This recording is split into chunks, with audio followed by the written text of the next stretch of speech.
All right. Doc from North America. Good morning, good afternoon, and good evening. And I am late. Sorry about that, traders. It is like 5-6 minutes after the half hour. We're out there on the cultivator playing farmer, and no food, no people. Anyhow, here we go. Let's get this going. The dollar keeps on being stronger. You're looking at Apple right there. Apple's still in that daily sell for, a bunch of days now. You can see it. 2, 4, 6, 8, 7. 7 full days. 4 and 3. Yep, 7 full days, and we'll see what today brings. You can see it's still in the weekly down at the bottom there. You see that action there. There's the Apple, which between Nevada and Apple, they're the biggest, basically, companies in the world. And then you got Microsoft right along the edge of it. The same. I mean, they're all pretty much very close. They're sparring for who's number one. Who's number one? Who's number one? But we're a currency webinar first, so we kind of slide into the conversation about interest rates and the dollar, and what is pushing the markets up, that type of thing. So that's where we are. Let's move that up a little bit like that, and then move this. How do I do that usually? I don't know how I do that. Let's just bring Ducascopy bigger for the time being. There you go. So let's take a look at the chat line and see who's been yelling at me like, Doc, where are you and what's going on with the markets? Well, they're doing the coronation, like they did to Prince Charles, which is now King Charles. And the same thing is going on in the United States. The political party that doesn't know how to define what a woman is so happy that they have a woman running for president. I find that interesting. If we only had a wide open media, a media that actually reported the news, this would not even be going on. This is what you outside the United States have to put up with every day. We don't like it. We do not like it here in the States, and that's why we keep on gaining more power. They try to shoot, and kill our presidential leader, who is a former president. They don't know how to deal with giving up power. That's because that's all they're there for, is power. They're not there to help the people. They're not there to feed the people. They're not there to protect the people. They're there just for power. It's just a criminal organization, and all of you out there are so not comfortable. You're used to it because that's what you have to live with. But here in the States, we don't. We're going to get rid of these criminals, and we're going to clean up our government and go back to the rule of law. That's right. That's why our bonds are bought. That's why our currency is bought, because of the rule of law. You can invest here in the United States, and pretty much all the time you'll get your money back as long as you invest something that is growing and is not falling apart. If you buy the U.S. government bonds, which I understand yesterday, which is kind of interesting. Interest rates are rising a little bit. The dollar is lifting. And what do we see? We see a record number of buyers, foreign buyers, of U.S. bonds at the same time. So be it the Fed playing games again, buying from you remember how the Chinese told everybody in the world, we're not buying any more U.S. bonds. And what did they do? They went to Belgium. Remember? I did a couple webinars on it. And then they found out a few months later, after I'd done the webinar saying it's the Chinese, it was the Chinese. Okay, they were so loud saying, we're only keeping about $1 trillion in U.S. bonds, but we're not buying any more. We might sell a little. Yeah, they sold maybe 30 or 40 billion. And what did they do? They bought 300 plus billion in Belgium. That's right. And for months upon months, we're like, who is this whale? Who is this whale in Belgium buying all these U.S. bonds? Well, it's the Chinese. And now we have who's taken that position ever since quantitative easing is the Federal Reserve. The Federal Reserve can easily buy $100 billion worth of bonds. They can easily buy $200 billion worth of bonds over a couple of weeks, months period with no problem whatsoever. Make it look like, guess what? Foreign investors are buying. Oh my, oh my, oh my, oh my. Foreign investors are buying. So, Yo Robin, Let's see what else we got going on here. Let's just double check. Do we hear my voice? Yo, Robin. Oh, yeah. Yep, there it is. Okay. Good. So I have not been rambling for the last 7 minutes. Just double checking. Just double checking. All right. Now, from there, let's take a look at the dollar index. And you can see there's... Let's do this. Let's go over to the dollar index. Switch to Rui. Right there. There's crude this morning, lifting up a little bit from yesterday's selling off. Nothing major there. Is today Wednesday? Yeah, today's Wednesday. So they have numbers come out at 10:30, so that can put a little pressure onto it. You can see it's in a weekly sell since last week, and what has it done for the last obviously 3 days? It's up a little bit today from yesterday, but it's down overall. And we were in the sell on Friday with it in there. So if you came in on Friday, Monday with a short on. Whoop-de-doo. All right. Let's see. And if you were long and you were hedged, double whoop-de-doo.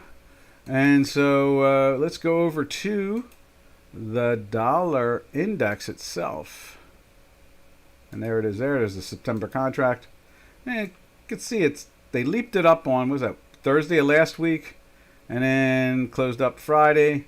We're still in the weekly sell. Even the fast is still below the minus manifold. The slow is buried underneath. Same thing with the histograms underneath the minus manifold. So this is probably just a dead cat bounce. But again, with all the buyers rushing in to pick up, Chinese never heard of boy who cried wolf. I thought they were the wolf. Yeah, I think they are the wolf, right?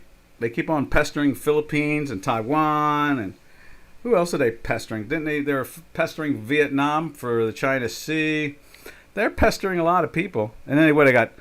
They've got because of the Silk Belt Road thing. They've got a quarter of Africa in debt now. And they're trying to take properties from them, and I would say that China is the wolf. It is.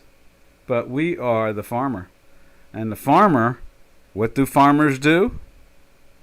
Everybody know what farmers do? Robin, can you tell the what the farmers do to wolves? We'll let you all figure that out for a while here. All right, I reckon we'll slide over to, now that is the dollar index trying to head back down again today. You can see it's piercing the daily, and it's in the weekly.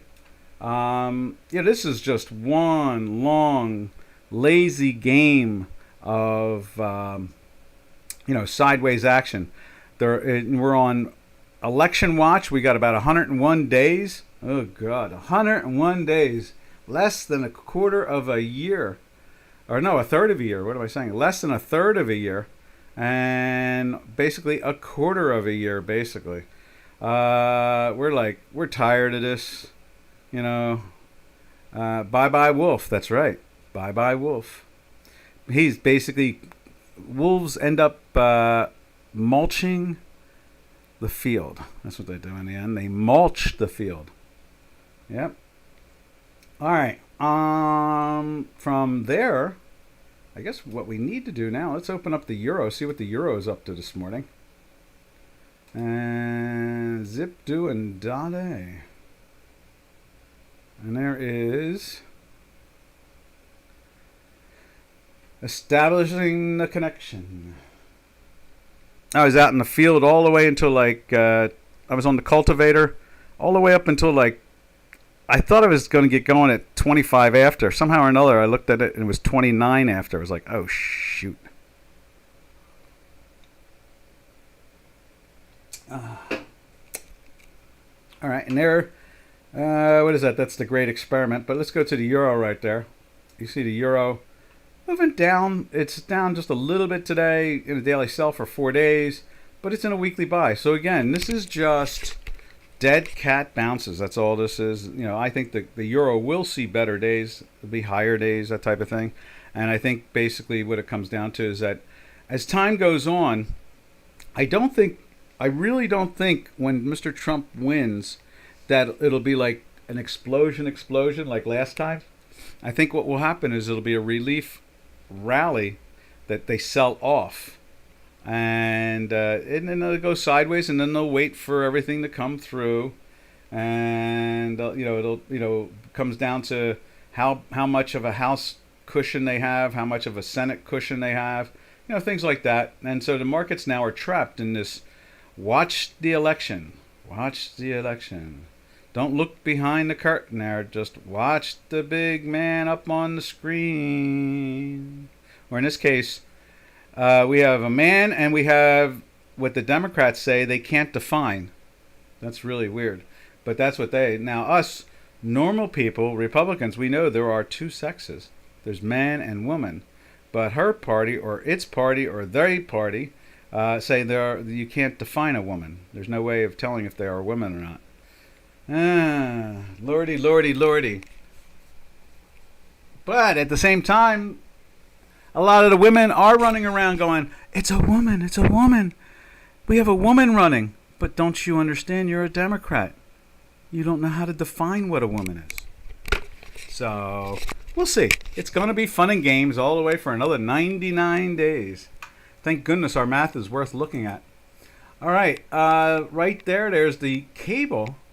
What's up with the cable? I'll tighten that puppy up a little bit. Cable's up a little bit higher than yesterday. Nothing much. It's about 13 ticks. You can see it's flirting. Oh, it's through the daily buy at the moment even. How about that? It's trading at 0.ZZZ21. 24 now. Oh, another uptick. So it's just hanging, trying to climb into the buy today. We've got a long time to go. The close is not until, what time is it now? It's 8:47 here, Eastern Standard.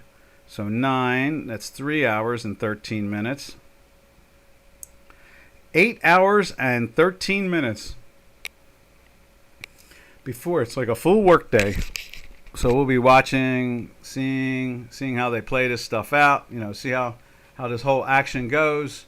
And then, when, we'll see what they do. If they close them in a buy, which wouldn't surprise me any. I kind of, they're in weekly buys. I think that, they're just, the Federal Reserve does all kinds of fun things to make the money managers feel comfortable or safe. The Fed put, as they call it. I mean, that's pretty much what this is all about in the end result. I've explained that about retirement funds, hedge funds, and so forth. They have manifestos. They incorporate, in the United States, the laws still work half the time, or let's say 8 out of 10 times the laws work, and then the Democrats get crazy, and then they find a way to indict you. You could indict a ham sandwich, and then they start twisting the law until you go through a bunch of different courts until the court says, this is ridiculous, throw this out. And so that's pretty much where we're at. And in this case here, hedge funds, mutual funds, retirement funds, they're all incorporated. And because they're incorporated, they have to follow their incorporation manifesto. So in other words, if they're making money, but they're not following their incorporation manifesto, the rules of the corporation, they can be sued. And we all know that it's a lot easier to sue somebody than it is to make money. And at the same time, you would say to yourself, why does the Fed care if they make money or not? And it's because there's a federal insurance corporation, not a private one. It's a federal one. And that insures funds. Now, not the hedge funds, unless they're owned by a bank. But if they're owned by a bank, then they are insured for a fixed amount of money. Same thing, they guarantee up to $500,000 for every client. Okay, so let's say you have $10 million in it, and it loses all $10 million. The government's going to have to give you $500,000 back out of their own pocket. And that's the same thing with mutual funds. If they're part of the SDLIC or if they're part of the FDIC, or did I say the SLIC, and then there's the brokerage insurance. There's a broker insurance. Was it the FDIC is Federal Deposit Insurance Corporation. Then there's a savings and loan. That's a SLDIC. And then there's a brokerage DLIC. And so they're all insured. And it's by the government. and the banks pay a little money in, and the brokerage houses pay a little money in, and they pay for itself when it's only like 2 or 3 or 1 a month, something like that. It's not too bad, and that's okay, because that's creative destruction. And the banks and everybody in the savings and loans and the brokerage houses, they pay into the insurance corporation every month to make sure that there's insurance money there. But if they lost 50 or 100 of them, like they did back in 2009, or they lost way more than that, then what happens is that you get quantitative easing, where they print money out of thin air to pay people back. Hence the inflation, until Mr. Trump came along. Mr. Obama, for 8 years, didn't grow the economy. It stuck around the 1.5% area. So it really didn't grow any more than inflation was. Inflation was like around 2%. It was around 1.5%, 2%. There was no growth. That's why Mr. Obama said, when Mr. Trump became president, he said, you're going to have a magic wand, because this is the new norm.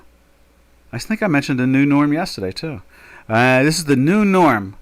See, these are all the mechanics to the market. Everybody thinks they sit down in front of a computer or stand on a trading floor and start screaming and yelling, or just buying and selling. There's more to it. And when you're a fund, be it a hedge fund, a mutual fund, a retirement fund, there are rules and regulations, and there are strategies. And if you don't follow them, things fall apart. So the reason why we have QE is because everything fell apart. Lloyd's of London is gone. Merrill Lynch is gone. Deutsche Bank basically is gone. Citibank is gone. Santander's gone. Keep on going. The Bank of Scotland's gone. It goes on and on and on. Wachovia is gone. I think it was our largest bank, Wachovia, at that point when it went down. Merrill Lynch was our largest brokerage house. Bear Stearns is gone. Lehman Brothers are gone. I just can keep on going of the forced marriages, throughout the world. And so if you don't follow those rules, we get stuck with quantitative easing, and it's basically the Fed put. And why do we have a Fed put? Because the government is on the hook if things go down. So they need the markets to stay relatively up. They need consistency and less fear by the managers. The last thing they need. How many people out there follow gold and silver? Don't you think if we knocked you on the head and said, hey, it's 2008, it's the beginning of the year, the election's coming, and gold is trading at like, I don't know, was it $900, $700, something like that? And you go, could you imagine if Merrill Lynch went bankrupt and the Exchequer in London had to buy Lloyd's of London because it went bankrupt? Where do you think gold would be today? And everybody would probably say stuff like 5,000, 10,000, 20,000, because everybody knows Lloyd's of London will never go out of business. Everybody knows Merrill Lynch will never, ever, ever go out of business.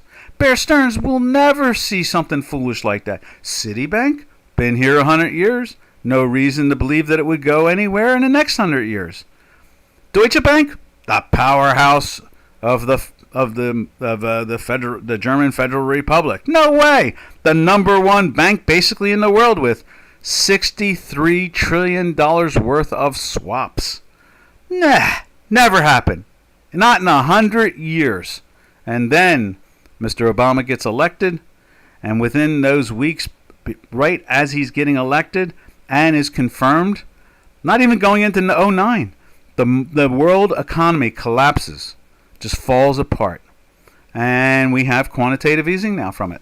And so money ran because it was fraudulently invested with not the safeguards. And that was what it came down to.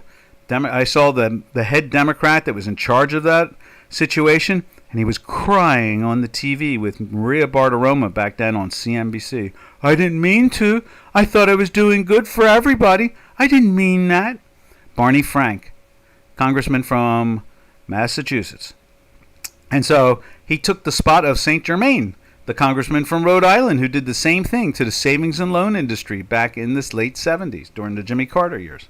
He pulled the same shenanigans, and turned it into a disaster. So, traders, why we see the free Fed put, why we see bonds going up when anybody with any common sense would think that they should be going down in price because they're not valuable enough. In other words, interest rates should be 8 or 9% right now. We're lucky that they're parked at 5.5%. And the inflation is, compared to the 1980s and 70s inflation, especially the 1970s under Richard Nixon and Jimmy Carter and all that stuff. It exploded under the Carter years, and it topped out right as Mr. Reagan got elected, and it topped out. That was it. That was the top of the inflation explosion. And if they used the same Bureau and labor statistics today, it would be 21%, just like, or worse. But since they've changed so many numbers because of political pressure, it only got up to around 10%. And so a lot of things are locked into these things. And so where do we see gold today? Did it make 5,000? Nope. Did it make 10,000? Nope. Oh, did it go up to 15 maybe? Nope. The Federal Reserve has been holding it down. It's been being held down so wildly that we have platinum trading $1,300 underneath gold now for half a decade now, something like that. It's been trading minus to the gold since the Federal Reserve got its little paws on controlling free money and trying to keep the markets, as they say in France, sanguine. So anyway, today. That is Doc's riff today. He's all cranked up because he jumped off the cultivator and ran up to the second house and jumped into the office and so it's just I'm just hooked on the jazz out there being the farmer. All right, so there is the cable. Let's see what the Swiss is doing this morning. We were a little disappointed to see that hamburger, the McDonald's burger rating.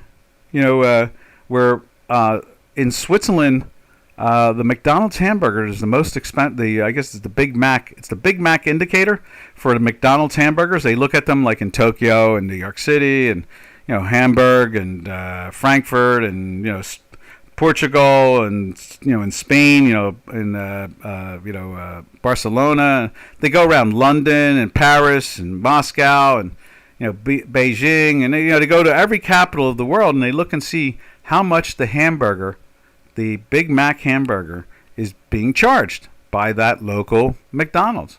And I was really surprised. We showed you the map yesterday on that. I was really saddened to see that Switzerland was the number one. I think it was in Geneva. It's like, what? It's like, ow, man.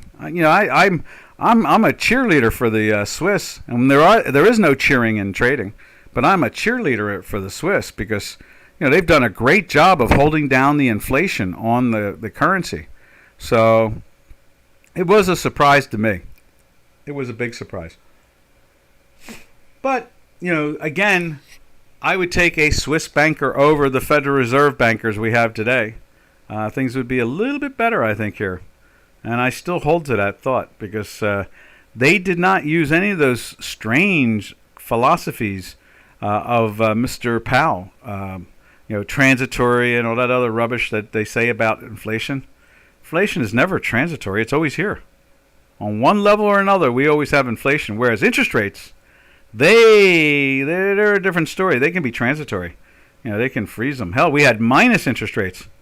So I didn't see any minus inflation. All I saw was minus interest rates. All right. So from the Swiss, as you can see there, it's gaining against the dollar again today, pushing back into that sell. It flirted with the weekly buy right there, and it's still in the sell for all these days here. So that's cool. I'm sorry, all these weeks. What's that? 2, 4, 6, 8. Going on a 9th week now in a sell. It's good. That's a good sign when it comes to inflation. Ooh, there's another one. We don't know what kind of procedures that are being done, but we know one thing for sure, and that is we just missed the weekly sell on Friday.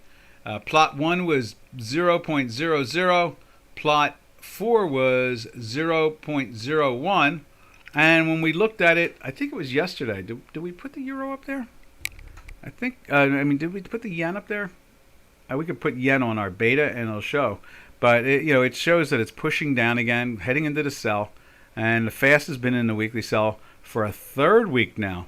So that's pretty good. That's why we like watching that. When we see that thing breaking down, especially breaking through the manifold and staying underneath it, you know that there's more pressure on the downside, which means less inflation in Tokyo.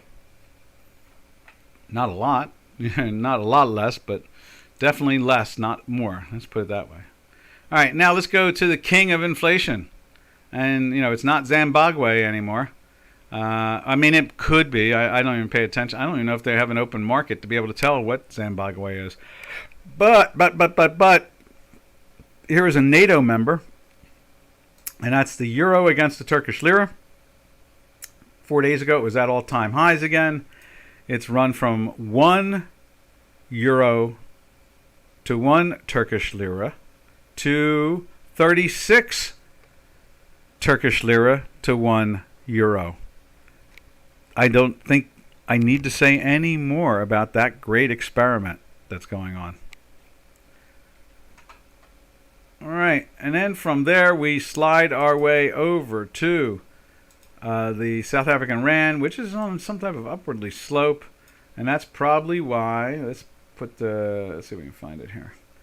And that's probably why this is yesterday's chart, and I'll put up today's chart.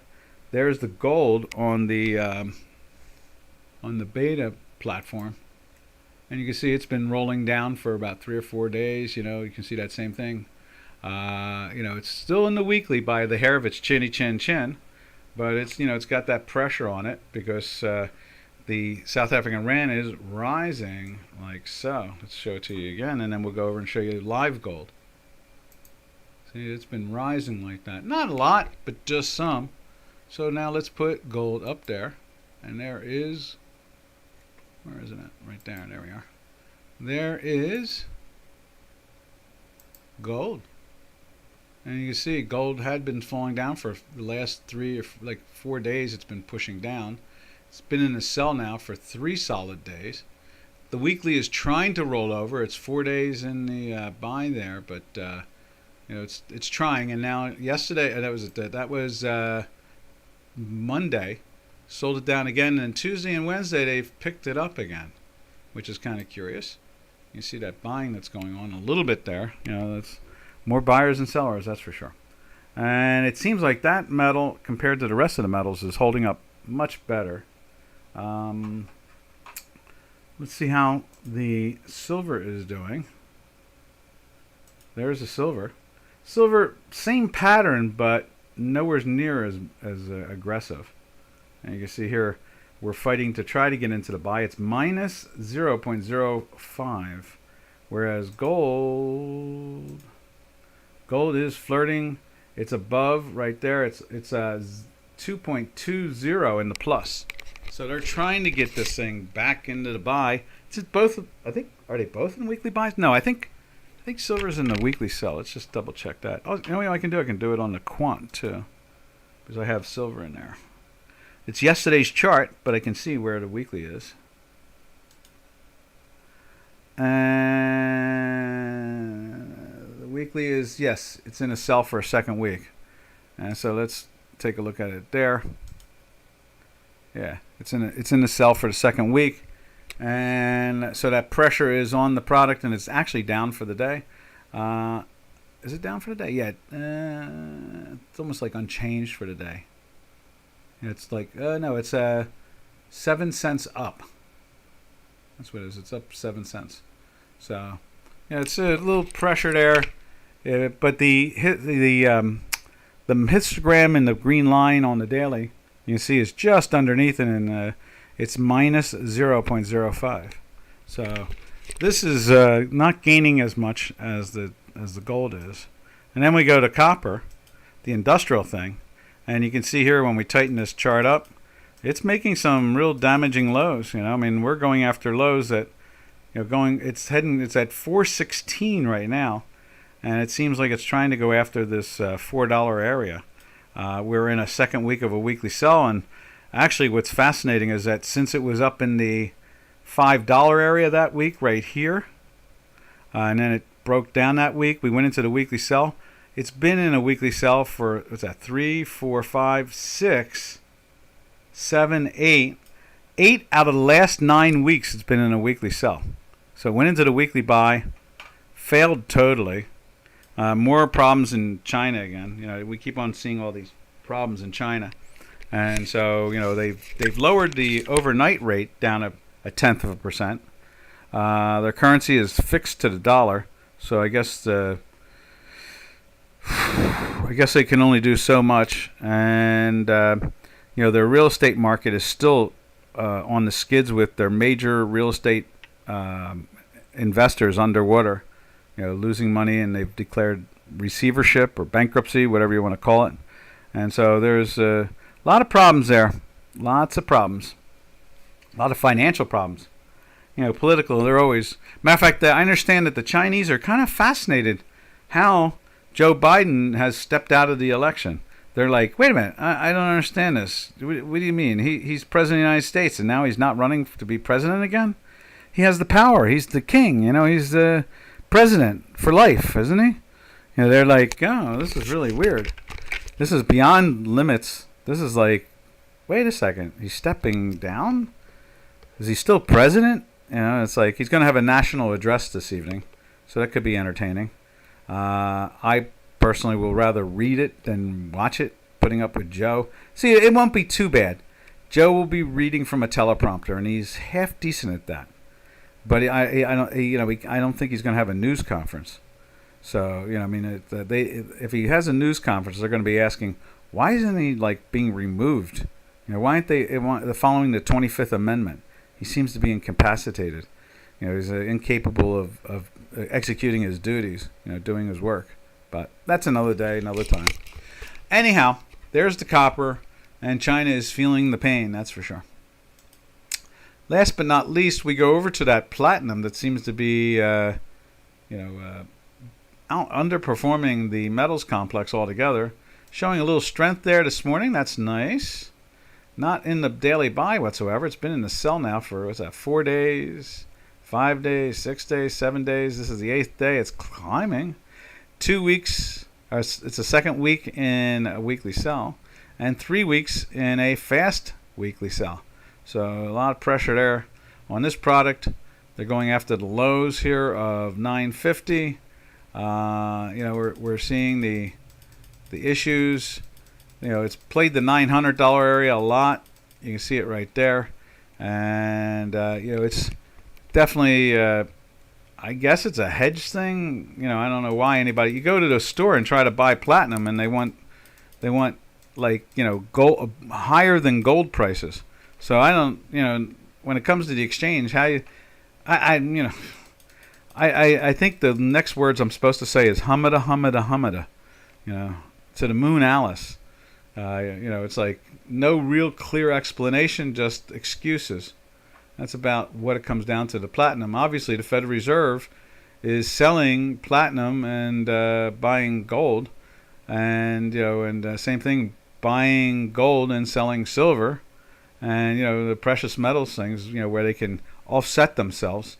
I imagine that's it. And since they control the market, they can plow it in or pull it out or do whatever they want, do force de jour. So it's kind of like where we're trapped. All right, and now from there, we dance our way over to the crude oil. There's crude oil. Crude oil's trying to lift up. I think. Oh, that's right. We had it on the screen at the very beginning. Crude oil's trying to bounce up. It's the second week in a sell. What else is there? Not much more than that. We don't follow. This is because this is running a gas line 3 because of the beta of the crude. It's such a high beta. It's nothing for this product to do 6 or 7% in a day. It can do that like a backstroke. It's like nothing. Right now, crude is that way. And then we go over to, we're going to take a look at Brent, but then we take a look at the heating oil. This is heating oil is used for. I mention it every day because probably some people go, "What the hell is he talking about? Heating oil?" It's used to fuel diesel trucks. It's used to fuel airplanes. It's used to fuel homes, and they call it heating oil. But it burns in all three of those. So jet planes use it, diesel trucks use it, and then people that heat their houses use it. You can see that it's just trying to climb into the daily buy, and it's a second full week in a sell, and that is also can swing wild. So it runs on a gas line 3, so it runs on the fast. So that's the logic of it all. I guess I could throw a 5 in there and reverse them out and make it blue or something like that. But see, I want the histogram in there. So because I like to see where the histogram is with the manifold, and when it drops underneath it, notice that it breaks down. When it breaks down below the manifold here, there's pressure on the product still more.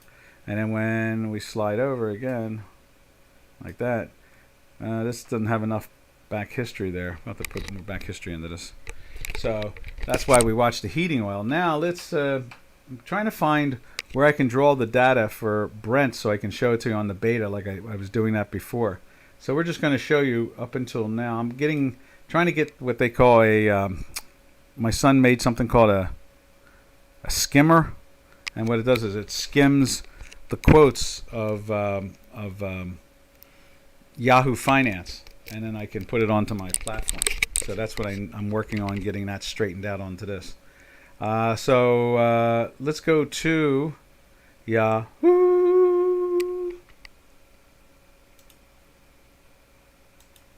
And there is Yahoo. And let's take a look at Brent this morning. Brent right there. And there's the Brent. It's up 66 cents, just like the way West Texas Intermediate is. You can see here over the last 3 months, it's been pressing down just like West Texas Intermediate. They both seem to be when they're both go into weekly buys and weekly sells and daily buys and daily sells equally because they arbitrage them. So there's an arbitrage constantly. It's an interest rate arbitrage. So when interest rates go up, it influences the width of the arbitrage, but it doesn't influence the direction.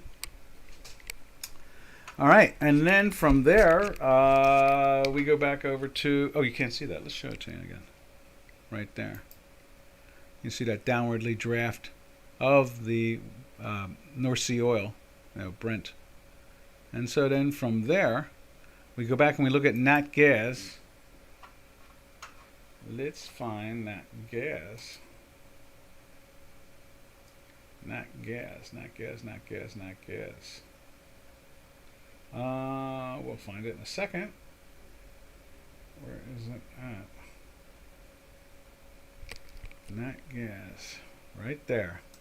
Natural gas feeling a little pressure today. For 2 days it's been up in the buy. Yesterday it didn't do too well. And it almost made a new high yesterday from the day before where it went into the buy, but meh, as the kids would say, meh. And you can see it's in a weekly sell, so there's no way you're trying to play the long. All you're doing is hedging your short. And then now it's trying to get back into the short. It's still a little teeny weeny on the edge there, just trying to slide down, but so far no go. All we see is that pressure on the natural gas to go sideways to down. That's the Trump trade. Mr. Trump will flood the world with natural gas so that people can heat their houses in the wintertime for pennies on a dollar or pennies on a euro, and not have to surrender food and rent and clothes and fuel for your machines and all that other stuff, because he'll make it cheap again. This is an energy world. The weather is governed by the sun. And then you have these religious zealot climate people who think that human beings control the climate, and maybe for 10 seconds, but not for a day or a year. Forget about it. And I don't know how they can control the climate by going inside the house or put clothes on. That'll control your climate, your perspective of the climate. because the sun controls 99.9, and so everybody in the climate movement is totally into kill Galileo. Kill Galileo. Galileo. Galileo. Kill him. Kill him, kill him, kill him. Hang him. Yeah. Galileo realized that the sun had a major influence on Earth, and he was locked up for it for the rest of his life. And his assistant was beheaded, and at first I think he was disemboweled, and then he was beheaded to show Galileo that you toe the line and swear that you were wrong. And here we are 5 centuries later, and guess what? Galileo is still right. Yep, Galileo is still right. The Vatican is... Well, see, John Paul II pardoned Galileo, so that was really cool. It took almost 5 centuries, but John Paul II did it. He pardoned Galileo and said, no, the guy got it right. He got it right. It's okay. It's okay. That's why I really enjoy the John Paul II. You know, he was a real realist, really sincere, honest leader. You know, a spiritual man. It was beautiful, you know. But anyway, natural gas will be flooded across the planet, and that's why it's gone down from $3.20 to now it's flirting with the $2 area. And it's the Trump trade.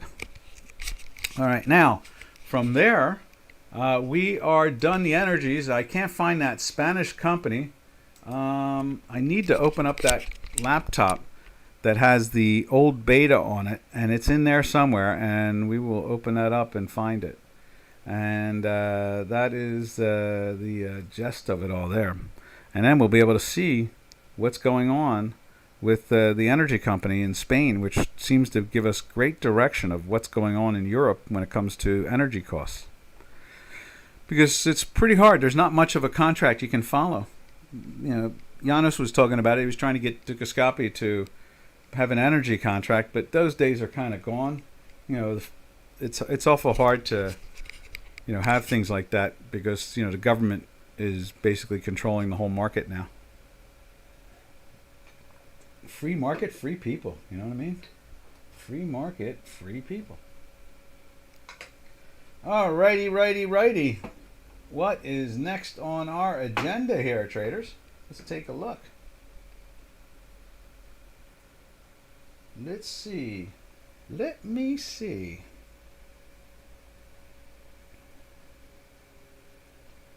Let's see.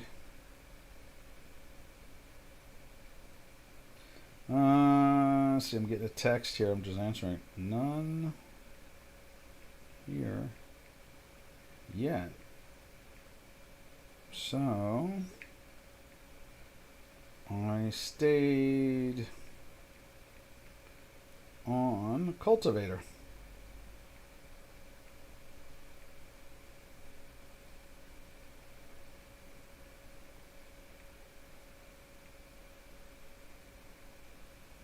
There we go. All right. So let's go over to, I guess, let's see what the world is doing today. Let's check it out. We'll start off in the United States instead.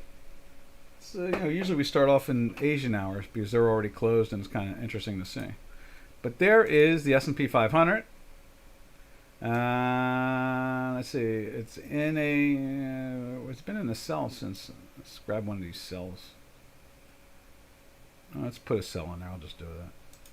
It's been in the cell from right there, and then it was trying to get into the buy, and now it's trying to get into the buy again. Right there, but it's down for the day. You can see the weekly right there is actually starting to pierce a little bit. I'm not sure if that means a hell of a lot or not, really, because, you know, again, the Fed will jump in.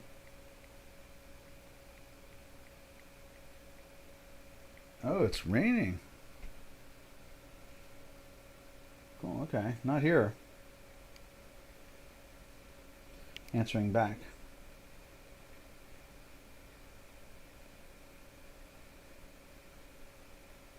I got about 80% done that I wanted.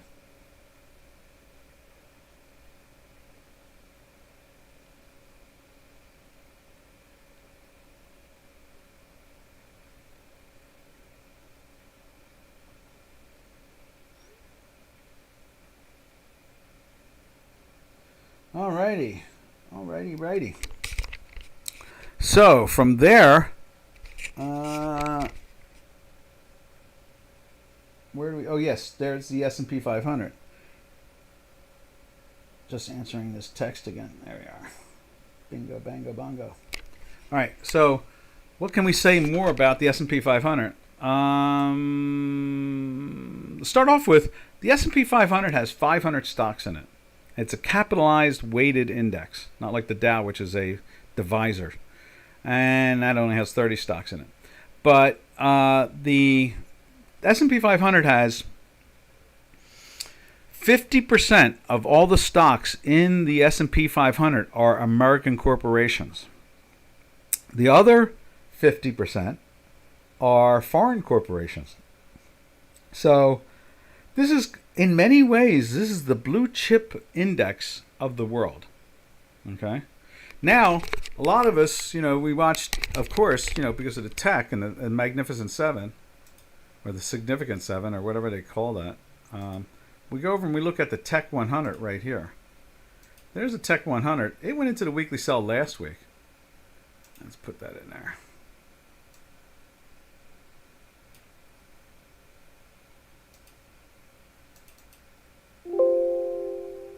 Pink.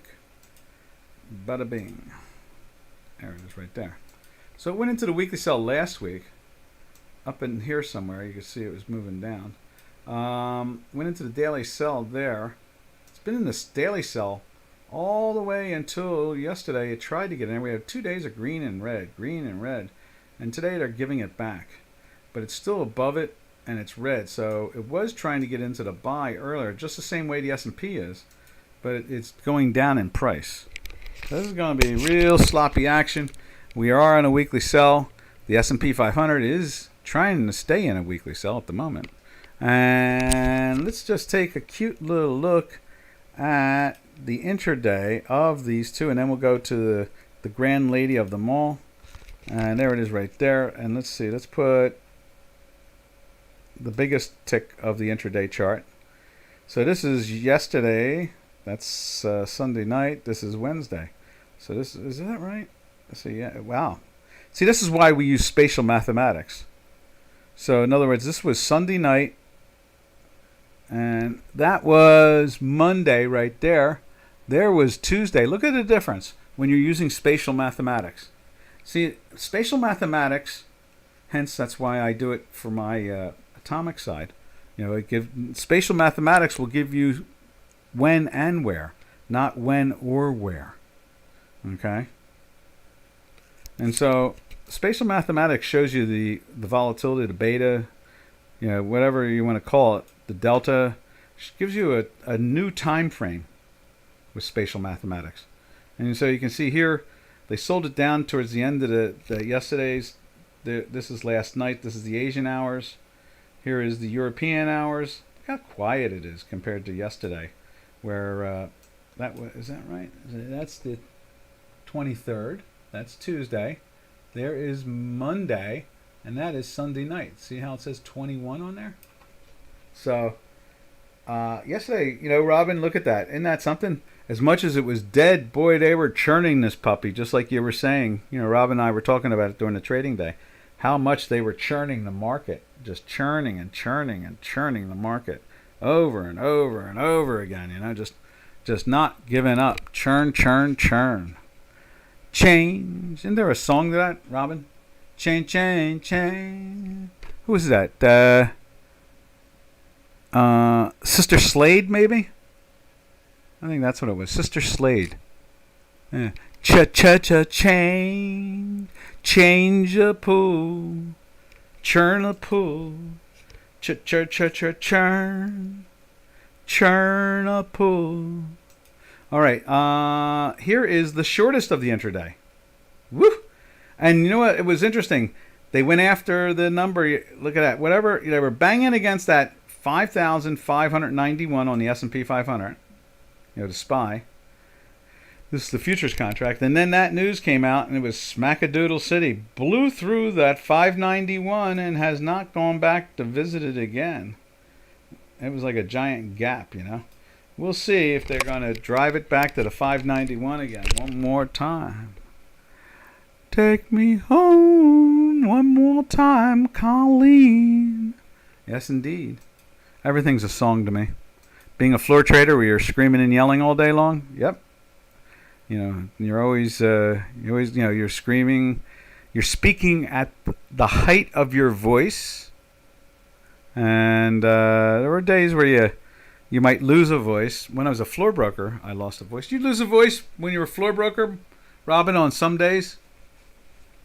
I mean, I was trading so many contracts sometimes, as a floor broker, it was like, it was definitely noisy. That's for sure.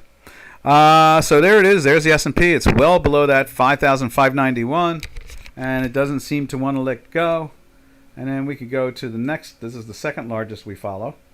You can see there. And if we tighten that up, you can see that same characteristic of what a day looks like.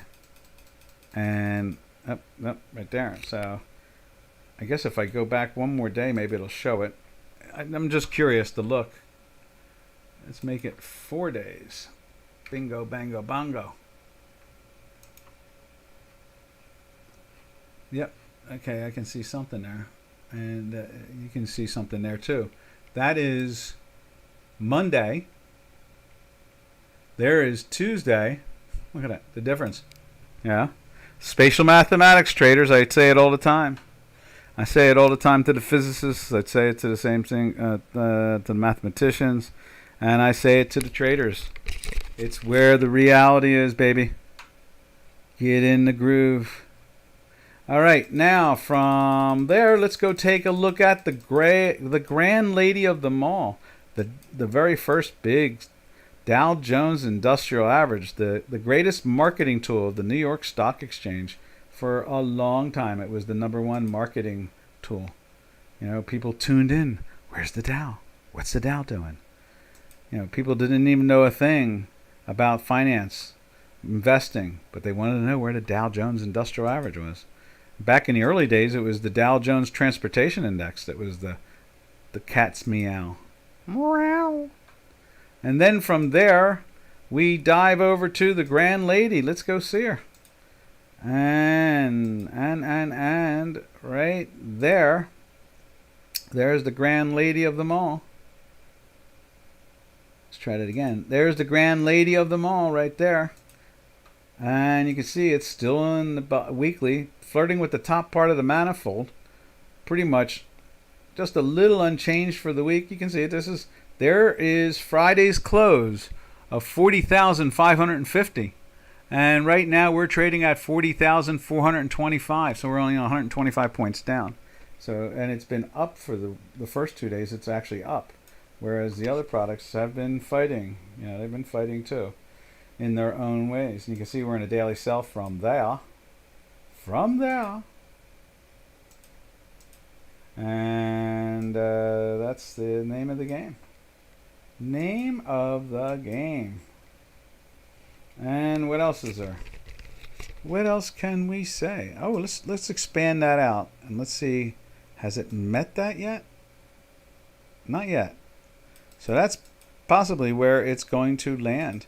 Now when we expand this like that, that's why we put them on this and we send these out every week. Actually, it should be a little bit further over, shouldn't it? It's like there. Right there, and it goes like there. And then the same thing. This should be moved over to there, and it should be like to there. There we are. Now we try to expand it where it intersects. Interesting. It intersected there, and it launched itself. And imagine if this comes down and bounces on it, maybe it'll bounce back up again. Federal Reserve will probably come in because why, traders? They must protect the insurance fund, traders. That's what QE is all about. Protect the insurance fund, the government insurance fund. Matter of fact, I think we're going to name that. That's going to be the title of this particular webinar. QE protects the government insurance fund. That's what it does. It protects the investors too, of course. But more than that is it protects the government. Oh, there's Janos. Yo, Janos, I see that. I see that. I see that. Hey, hey, hey. Ooh. Oh, let's see. Let's see. Here comes, it's opening it up now. I guess the market has opened now. Let's take a look. We're made up the time that we lost. So. Let's go like that. Let's see what Janos said. There we go. There we are.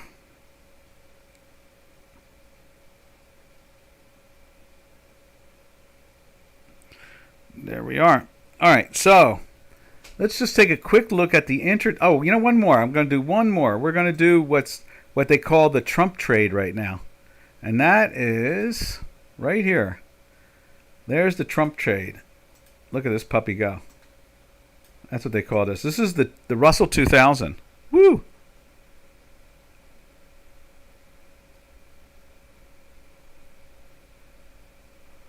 So outside the office, namely, I am no longer. Moving to another solution, and what's up is.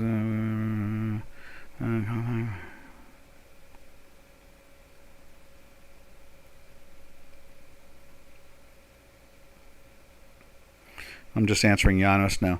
So anyway, that is it. That is the Russell 2000. That is what's called the Trump trade.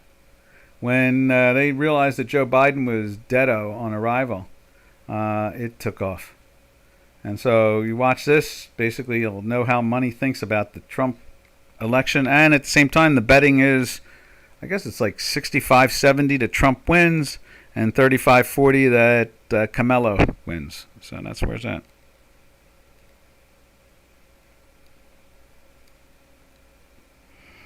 All right.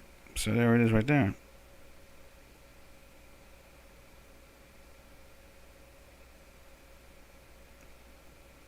I'll do it today.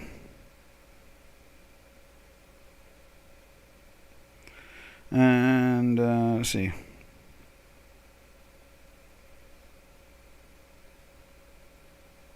Do I have to? Well, we're going to get out of here, traders. I'm going to answer Janos.